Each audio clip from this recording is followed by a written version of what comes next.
এলমান Matin England থেকে, Abdul Kadir from Italy, Farzad Aftab straight out of USA. Bangladeshi বংশোদ্ভূত 3 প্রবাসী ফুটবলার, যাদের ঠিকানা এখন যশোর।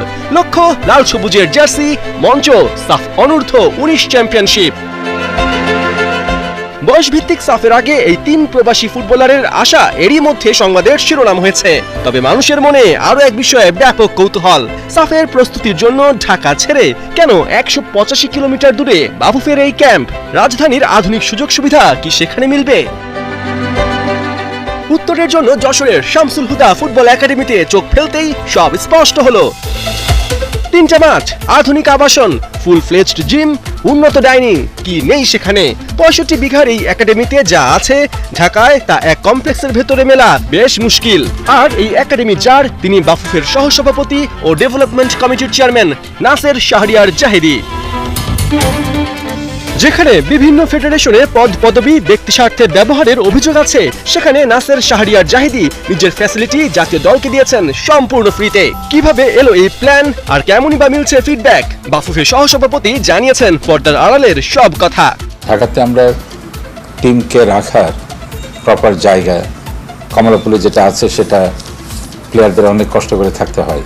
তো সেজন্য আমরা যশোর ফুটবল একাডেমিতে ওখানে যেহেতু সব সুযোগ সুবিধা রয়েছে, 3টে খেলার মাঠ তাদের জন্য রেডি থাকবে, প্র্যাকটিসের জন্য, খাওয়া দাওয়ার জন্য প্রপার ডাইনিং হল, ট্রেনিংয়ের জন্য অডিও ভিজুয়াল ক্লাসরুম, যেখানে সফটওয়্যার দিয়ে আপনি প্লেয়ারদের মুভমেন্ট, কম্পিটিশন মুভমেন্ট এগুলো মনিটর করা যায়।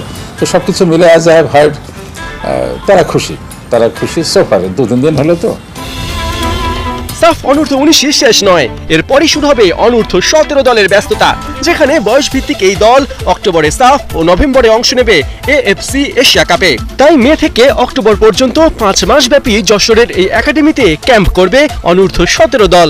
লম্বা সময় শুধু ফুটবলই নয়, থাকবে রিক্রিয়েশনেরও ব্যবস্থা।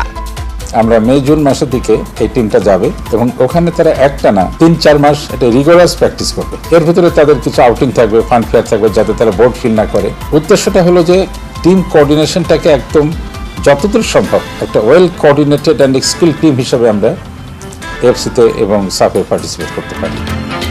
শুধু যশোরই নয়, হামজা আসার পর বাংলাদেশ ফুটবলে যে জোয়ার এসেছে তা দেশব্যাপী ছড়িয়ে দিতে চায় বাফুফে, যার জন্য মাস্টার প্ল্যান করছেন ডেভেলপমেন্ট কমিটির চেয়ারম্যান নাসের শাহরিয়ার জাহেদি। আমরা অত্যন্ত আশাবাদী যে আগামী 2026-এর ভেতরে আমরা অন্তত 8টা বিভাগে 8টা একাডেমি আমরা প্রতিষ্ঠা করার চেষ্টা করব সরকারের সহযোগিতায়। সেটা যদি হয়, ওটা আপনি দেখবেন ফুটবলের ডেভেলপমেন্টে, ফুটবলের উন্নয়নে একটা বিশাল মাইলফলক হিসেবে দেখা দিবে। বাফুফের দায়িত্ব নেবার পরেই অব্যবস্থাপনার পুরনো মরিচা ঝেড়ে ফেলেছেন তাবিত আওয়াল, যার পরিপ্রেক্ষিতে ফিফার ফাইন্যান্সিয়াল রেস্ট্রিকশন থেকে মুক্তি পাবার পর এবার এএফসি থেকে স্টেডিয়াম প্রজেক্টের আওতায় 4 বছরের জন্য বাফুফে পাচ্ছে $1 মিলিয়ন, যাকে প্রপার ইউটিলাইজ করার জন্য রোডম্যাপ এরই মধ্যে শুরু করেছে নাসের শাহরিয়ার জাহেদির ডেভেলপমেন্ট কমিটি সহ অন্যান্য অংশীদাররা।